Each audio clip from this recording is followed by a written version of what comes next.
Thank you for purchasing and or listening to How He Helped Him by me, S.C. Michael.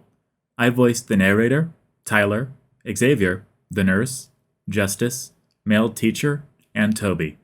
Hi, this is Erin Kress, and I play Miss Patterson and Miss Flowers. Hi, my name is Jay Shin, aka Game Jay, and I portrayed the character of the coach. If you would like to keep in contact with me or just kind of see what I'm up to, you could follow me on Instagram at GameJayAssus, subscribe to my YouTube channel, and click that little notification bell at GameJ. And occasionally, when I have time, I have a Twitch stream, and that you can follow me on at GameJ, and that's where I just drop in and I talk to everybody who's there, and we have a good time. Thank you very much for listening. I really appreciate it. All voice actors have been compensated for their time. Not every voice actor wanted to give an introduction or promote themselves. I wanted to do this audiobook to help those who are too busy, such as myself, to read. I probably won't do this again, but if I did, it would be with a more strict schedule. Thank you for listening, and I hope you enjoy. Now for the preface and trigger warning. Preface and trigger warning. This is a work of fiction. Names, characters, places, and incidents either are products of the author's imagination or are used fictitiously.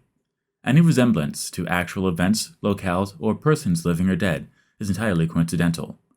I want to thank my mom and loved ones for cheering me on, celebrating my accomplishments, and being my first proofreader. Thank you for all your support. The following book contains graphic depictions of weight loss, struggling with weight loss, bullying, self-harm by cutting, physical violence, death, suicide by hanging, body dysmorphia, and sexual assault being mentioned. I have done thorough research on the topics in this book and have experienced most of the events myself.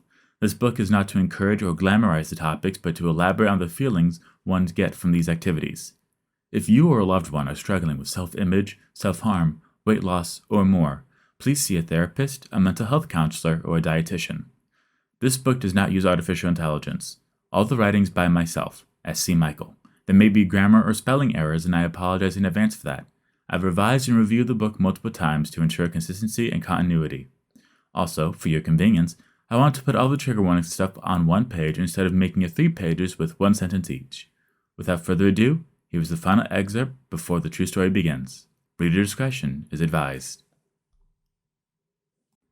Chapter 1. Tyler's Sight. The room grew silent. Everything was on the line. There was nothing that could be altered at this very moment. Just a foot away, I watched as the young female Lydia was thrown high into the air. Every twist and turn was calculated to ensure theatrics as well as safety. Unfortunately, she fell into the arms of the catchers, Toby and Ryan, successfully, and all the noise came rushing back into my ears. Once Lydia was back on the ground, she got to her feet and jumped with excitement. I couldn't be too upset at her. She did pull it off and make it look effortless. Don't let your eyes wander, Tyler. She smirked. Might just convert you to liking women. I rolled my eyes before I replied. Can't change who I'm attracted to. Just because you want to be on top doesn't mean I'll happily be below you. She chuckled before a long-sleeved plaid shirt caught our attention. It was a new guy. His hair a warm red, his sleeves unbuttoned at the wrist, and he wore black jeans that seemed a bit too tight for him. He walked around where the team was practicing inside the gymnasium, as though he were browsing what our high school had to offer.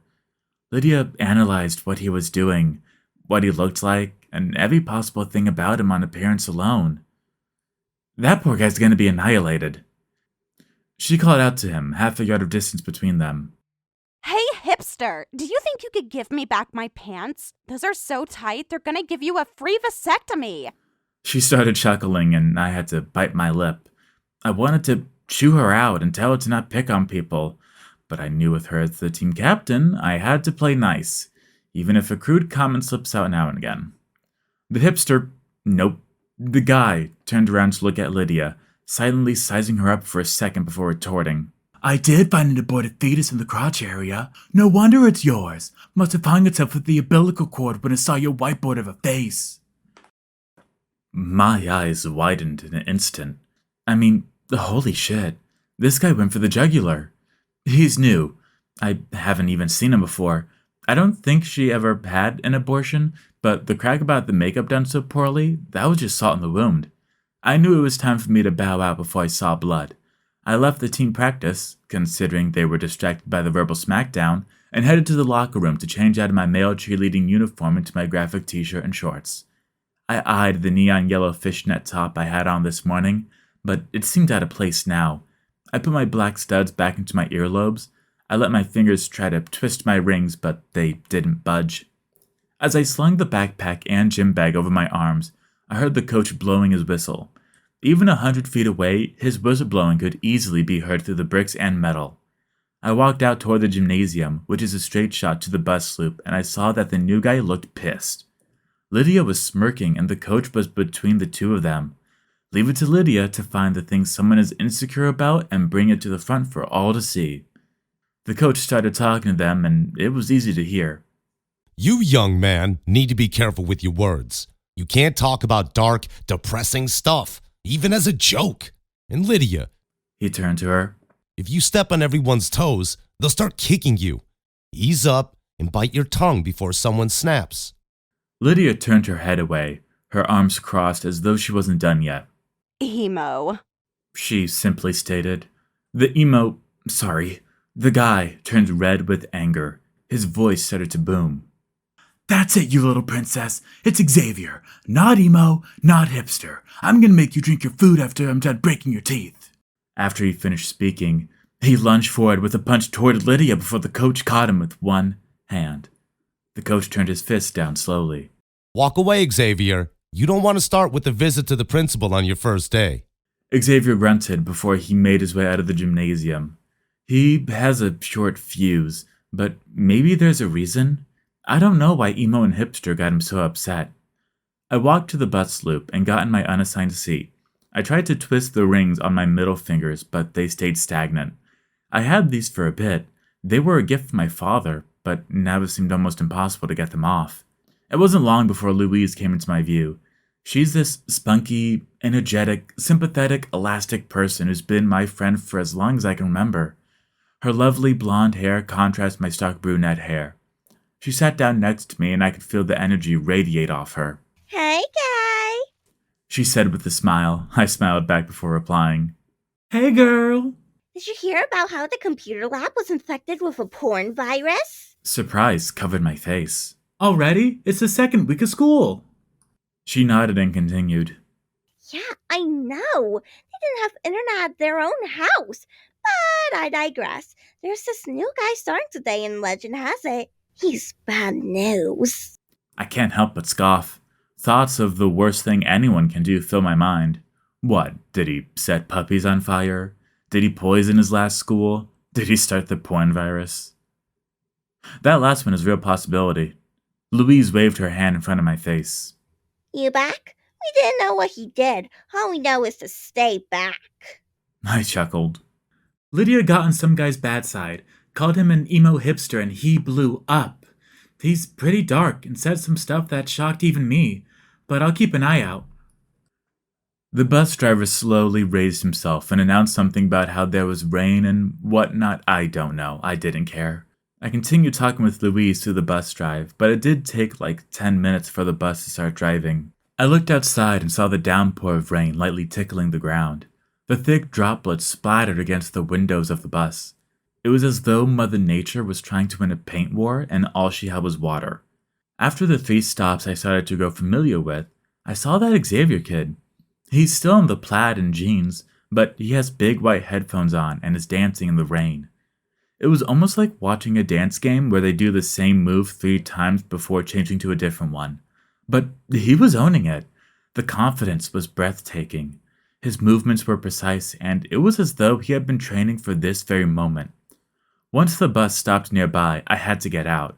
I raced down the steps and followed the sound of the stops until I found Xavier slowly dancing his way through the road to the houses. Now that I was closer to him, I could take in some of his features.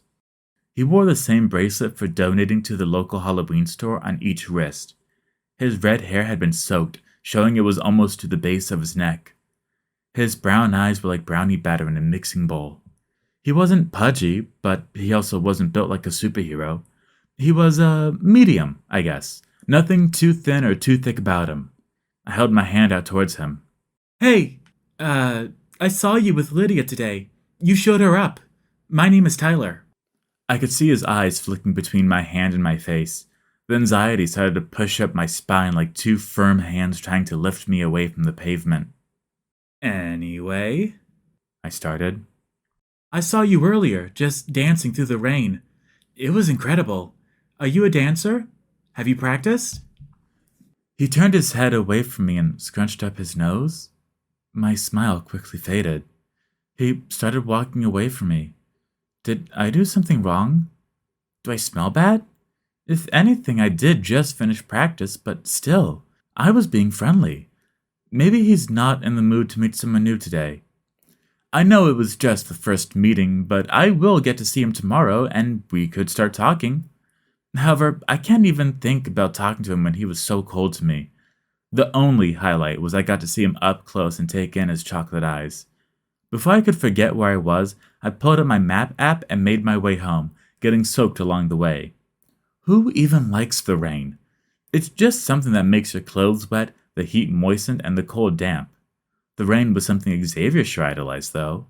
I had no idea why, but maybe when I see him again, I could bring it up. That's an idea. I could work on the things I could say to him to get him to talk. I'm aware that he's only talked when angry or being a smartass, but maybe I could pry his shell open? I don't know what I'll have to do to get him to reveal himself to me and lower his walls, but I'll do whatever it takes. The sun went down before I finally got to my house. I opened the door and said hi to my mom, went over to practice talking to him in my head, and made my way to my bedroom. Something's off, like a thorn that's squishy.